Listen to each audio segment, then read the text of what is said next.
대구가 이렇고 부산은 잠시 뒤에 전할 겁니다. 울산 혹시 뭐 김상욱 의원이랑 연락 좀 해보셨어요? 뭐 민주당 내부 여러 취재를 좀 하고 있는데, 네. 또 울산시장 선거는 아직까지도 캠프 구성이 제대로 안 되고 있어서 이제 막 그 선대 본부장을 이제 막 선임을 했거든요.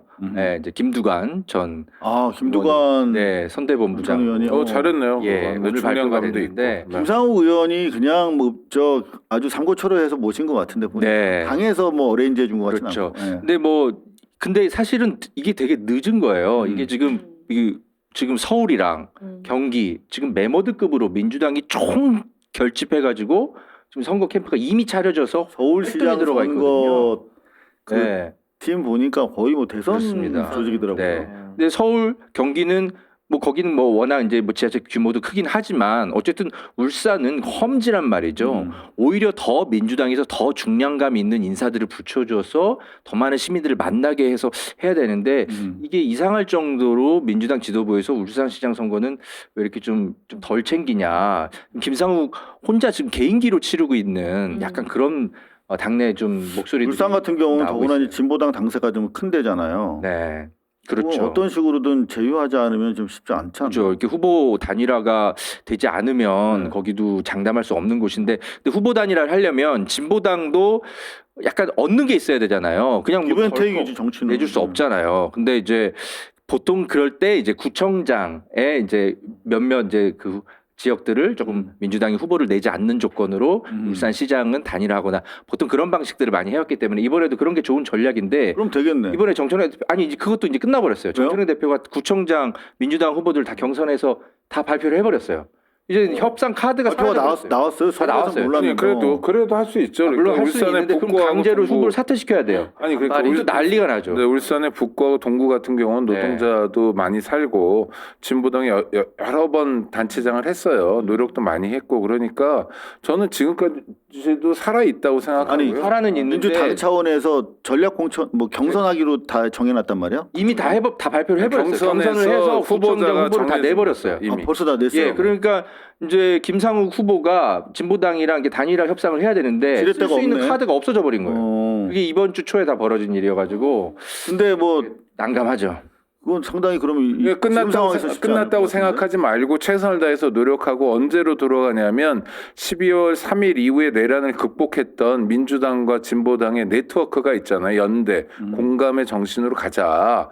그래서 울산을 내란 극복의 도시로 할 거냐 아니면 내란당의 도시로 할 거냐에 중차대한 갈림길 앞에 서 있으니까 뭐 이거는 정신 똑바로 차리고 해야죠. 지금 말씀하신 그거는 것처럼 취재를 막상 해보면 그 얘기는 김상욱 후보만 하고 있고 정청래 당 지도부는 어떤 그 진보정당과의 연대 협상이라든지 후보단이라 아예 생각이 없어 보여요. 그게 문제인 거예요. 쉽지 않네. 근데 지금 분위기가 결국은 자연스럽게 평택으로 넘어가는데 평택에서도 그러면 뭔가 이게 뭐 이렇게 말을 움직이려면 뭔가 여백이 있어야 되는데 울산은 꽉 차 있다는 거고 그러면 평택도 마찬가지로 그냥 강대강으로 그냥 갈 수밖에 없는 분위기라는 거네요. 그죠? 아무래도 이제 평택은 좀 이야기가 이제 달라진 게 이제 다자구도가 거의 확정적이지 않습니까? 이제 5자 내지는 뭐 개혁신당까지 후보를 낸다고 해서 이제 그럼 6자까지 되는 겁니다. 모든 당이 다 후보를 내는 거고 지금 소위 말하는 민주당, 국민의힘 그리고 조국혁신당 이 후보들은 거의 지금 20% 가까이 다 20% 넘는 이런 조사 결과들이 나오고 있기 때문에 저는 이제 평택 같은 경우는 원래 민주당의 계획은 조국혁신당이 들어오기 전까지는 이제 울산과의 그런 여러 가지 중앙당 차원에서의 선거 연대를 생각하고 있다가 이게 이제 다 무산이 돼 버렸잖아요. 지금에 와서는 그 얘기하는 거 의미가 없고 그럼 평택은 평택대로 이제 선거를 치르는 건데 후보를 이제 김용남 전 의원을 공천을 했단 말입니다. 저는 정청래 대표가 이 평택 공천만큼은 저는 굉장히 잘했다고 생각해요. 다른 건 제가 잘 모르겠지만 왜 잘했냐? 이게 김용남 전 의원 카드를 쓰게 되면 이 다자구도에서는 가장 유리하다. 왜냐하면 평택이라는 도시 자체가 AI 반도체, 그러니까 경제에 관련된 이슈들이 많은데 김용남 의원이 가장 적임자이기도 하고 전문가잖아요. 전문가고 거기다가 조직 선거가 중요해요. 결국에는 재보궐 선거가 이제 지방선거랑 같이 치러지니까 이 지역 단위의 조직력이 중요한데 민주당이 뭐 당연히 압도적인 위치에 있는 거고. 그래서 저는 김용남 의원이 또 마지막으로는 굉장히 중도 확장성과 심지어 유이동 후보의 표, 그러니까 내란당 때문에 장동혁은 싫고 유이동은 좋은 사람이 있어요. 그런 사람들은 찍기 애매하거든요. 그럴 때는 김용남 의원이 하나의 대안이 되는 거죠. 그래서 저는 그런 면을 두고 봤을 때는 김용남 의원은 정말 할만하고 여론조사 수치로도 저는 제가 할만하다는 그 분석을 뒷받침하는 결과들이 지금 나오고 있다. 저는 그렇게 봅니다. 저 오늘 여론조사 꽃 결과 보고 많은 분들이 놀라셨을 텐데 이게 뭐 지난주까지인가요?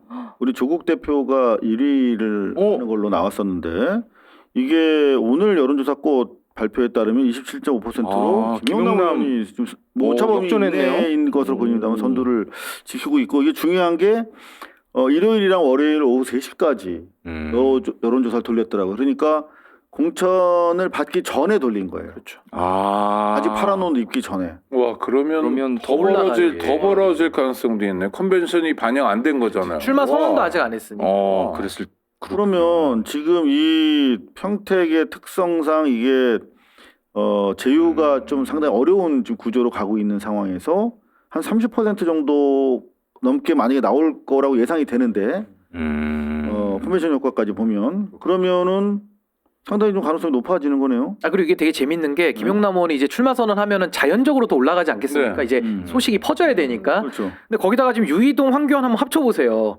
합쳐도 산술적으로 28밖에 안 되잖아요. 그러네요. 근데 합치면 오히려 중도표는 더 떨어진다고 봐야 되거든요. 황교안이 들어오면. 그렇죠. 그러니까 이거는 만약에 지금 뭐 단일화 가지고도 엄청 평택을 해서 이야기를 많이 하는데 보수가 설사 단일화를 해도 김용남 의원이 조금만 캠페인을 잘해서 치고 나가면 그냥 지금 이 상태로도 뭐 단일화를 보수가 하든지 말든지 그냥 치고 나가도 당선이 되는 구도를 만들 수가 있어요. 민주당 자력으로 이기는. 저는 그런 구도가 좀 마련될 걸로 보고 결국 이제부터는 인물 경쟁력과 이제 이슈 아니겠습니까? 전 그 두 가지만 이제 김용남 의원이 잘 가져간다면 전 다자구도 내에서도 충분히 승산이 있고 경쟁력이 있는 후보다. 그리고 다시 진보당의 김재현 대표 같은 경우는 차라리 조국 대표보다는 만약에 제휴를 하더라도 울산 상황이 뭐 아직 끝난 게 완전히 아니라면 이렇게 민주당 쪽이랑 어떤 식으로 제휴도 모색이 가능한 오히려 가능성이 훨씬 높죠. 민주당하고.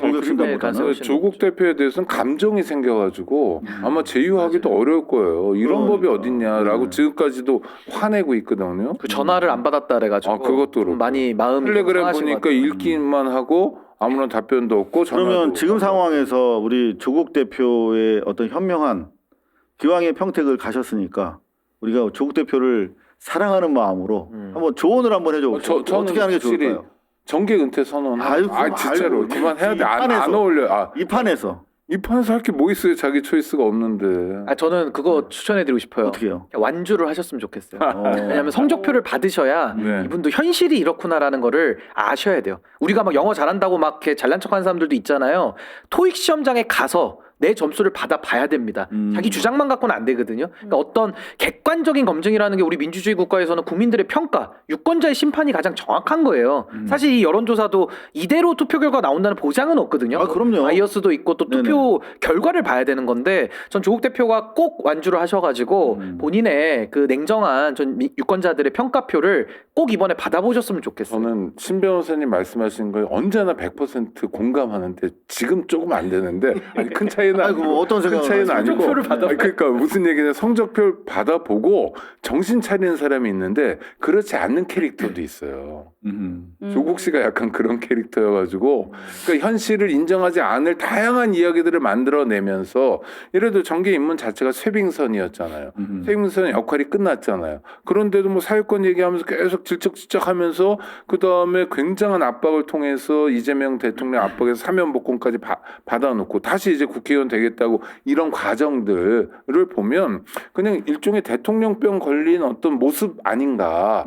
그럼 평택에서 이번에 안 되면 안 되는 이유를 찾아내고 또 다른 방식으로 자기가 대통령에 가까이 갈 수 있는 방법을 찾아낼 겁니다. 물론 현실적으로는 쉽지 않지만 이번 사실 평택을에서 성적표를 뭐 당선 되실 가능성도 물론 있습니다만 뭐 낙선의 성적표를 받는다든가 완주를 해서 아니면 중도에 어떤 식으로든 뭐 포기를 하신다든가 하는 상황이 생길 경우에 정치적으로 이제 향후에 모색은 대단히 어려워지는 거 아니겠어요? 아니 조국 사태 때도 대단히 어려운 상황에서 뚫고 나왔잖아요. 그래서 일단 10석이 있기 때문에 뭔가를 계속 하려고 할 거예요. 이번에 선거에서 지더라도. 그러니까 그러면 받아들이지 좀 않을 것 같아요. 좁혀서 정계 은퇴 그거는 아니 희망사 아주 조언, 아니 우정 어린 조언으로 안 받아들이실 가능성이 높지. 욕이라고 생각하고. 이 상황에서 사실 오늘 아침에 뉴스공장을 제가 오랜만에 봤는데 왜냐하면 우리 예고를 우리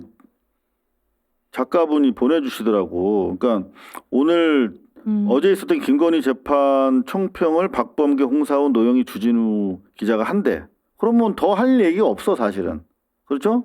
노영희, 박범계 다 변호사니까. 근데 김건희 판결 해석을 조국 대표를 출연시켜서 하겠다는 거야. 그래서 이상하다.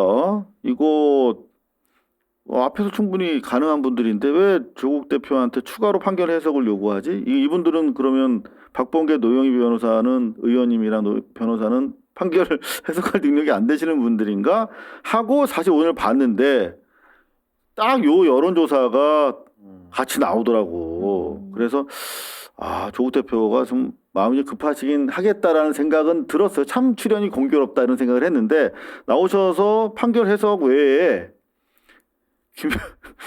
김영남 전 의원에 대해서 사과하라고 하는 취지의 그 발언들 상당히 좀 나름대로 좀 이렇게 나를 세워서 공격을 하시던데 그게 좀 도움이 될까요? 그런 전략이? 전의로 좀 조언을 해주세요. 그러니까 저는 이제 조국혁신당의 지금 가장 큰 뭐 문제점 중에 하나가 국가대표 정치 그리고 뭐 더 큰 평택 이런 얘기를 하고 있는데 조국 대표가 보여준 정치력은 국가대표급이라고 말하기는 좀 너무 민망해요 사실은. 그런 면이 분명히 국민들의 평가가 있고 더 큰 평택이라고 말하기에는 지금 조국혁신당의 지지율이 말해주고 있지 않습니까? 이게 너무 주장과 현실이 괴리가 심하다 보니까 정말 이 부분에 대해서는 조국 대표가 어떤 얘기를 해도 이게 이제 국민들에게는 잘 받아들여지지가 않는 그럼 어떻게 해야 돼? 이런 문제가 있어서 저는 오늘 그 겸공에 나간 이유를 제가 분석하기로는 지금 상황이 좀 어렵다는 걸 저는 조국 대표는 직감적으로 안다고 생각해요. 그리고 또 삼지대로서 이 선거 치르는 게 쉽지는 않을 텐데 오늘 같은 날은 겸공 같은 데 나가면 조국 화이팅, 조국 힘내세요 이런 댓글이 엄청 많이 올라올 거거든요. 그러니까 한번 이렇게 기바 들어가는 거죠. 그러니까 예를 들어 과거에 박근혜 전 대통령이 위기 때마다 서문시장 가가지고 기받고 온다 뭐 이런 얘기들도 있었어요. 아무래도 정치인들은 응원 받으면 또 힘이 나는 것도 사실이니까 아마 그래서 그런 차원에서 좀 파이팅을 넘치게 하기 위해서 오늘 아마 나간 것 같은데 이렇게 가면 갈수록 평택 같은 이런 경기권 선거, 그러니까 중도 민심이 중요하고 또 젊은 세대들의 민심이 중요한 선거에서는 그런 행보가 또 표와는 멀어지는 이런 역효과가 있어요. 그래서 제가 볼 때는 조국 대표가 이번 선거 저는 아무리 머리를 짜내도 돌파구가 저는 잘 안 보이거든요. 근데 그런 것들을 신장식 최고위원이나 지금 정춘생 그 의원이 김용남 의원에 대한 네거티브를 벌써 시작을 해가지고 그걸로 돌파하려고 지금 하는 것도 전 과연 그게 돌파구가 될까 그런 저는 회의감이 들거든요. 그래서 아마 이번에 제가 끝까지 완주하라고 한 이유는 할 수 있는 걸 이번에 다 해봐라. 평택을에서 모든 당력을 집중하고 할 수 있는 걸 다 해가지고 거기에 나와서 성적표가 받아들여지면 뭐 아까 우리 오창익 그 국장님 안 받아들일 수 있다라고 하는데 그건 그분의 자유인 거고 어쨌든 냉정하게 성적표를 보고 나면 또 거기서 국민적 평가가 또 있을 거거든요. 저는 솔직히 좀 활로가 좀 보이지는 않는다. 그래서 답답함이 클 거는 제가 이해는 합니다. 조국혁신당 자체가. 조국 대표에 대한 국민적 평가는 끝났다고 봐요. 왜냐하면 그때 탄핵 국면에서 쓸모가 있었는지 모르겠으나 지금 쓸모는 없다라는 판단이고 그게 지지율로 나타나는 건데 조국 대표의 멘토랄까 아주 굉장히 가까운 선배, 약간 유명한 사람이 저한테 진작에 그러더라고요. 이재명, 조국 이 두 사람이 민주화운동 과정에서 김대중, 김영삼처럼 양김으로 나가서 이렇게 우리 사회를 풍요롭게 만들 수 있지 않냐 이런 얘기를 해요. 그래서 제가 앞에서 말씀드렸고 택도 없는 소리라고 지도력의 차이나 그동안 해왔던 거나 이런 거 100대 1도 안 된다. 그런데 주변에는 이제 그런 얘기만 아까 신장식 의원 이런 사람들을 통해서 그런 얘기만 반복해서 듣는 거죠. 그러니까 국가대표 얘기도 절로 나오는 거예요. 만약 참모들이 그런 표현을 쓰면 그럼 안 된다. 난 좀 더 조국 사태도 있고 기억하는 사람들 많고 또 젊은 분들 중에서도 아직까지 상처가 아물지 않은 사람들도 있고 특히 성비 사건 같은 경우 강미정 대변인을 비롯해서 여러 사람들의 문제 제기가 아직까지 살아있는 상황에서 낮은 자세로 가야 된다 이래야 되는데 이런 DNA가 없어요. 그래서 저는 약간 구제불능이라고 봅니다. 인신공격이 아니라 여하튼 뭐 정치 안 하는 게 맞아요. 네, 저희가 그 선의로 이렇게 좀 조언을 해드리려고 애를 쓰고 있는데 여하튼 선의다라고 하는 거 다시 한번 강조해 드립니다.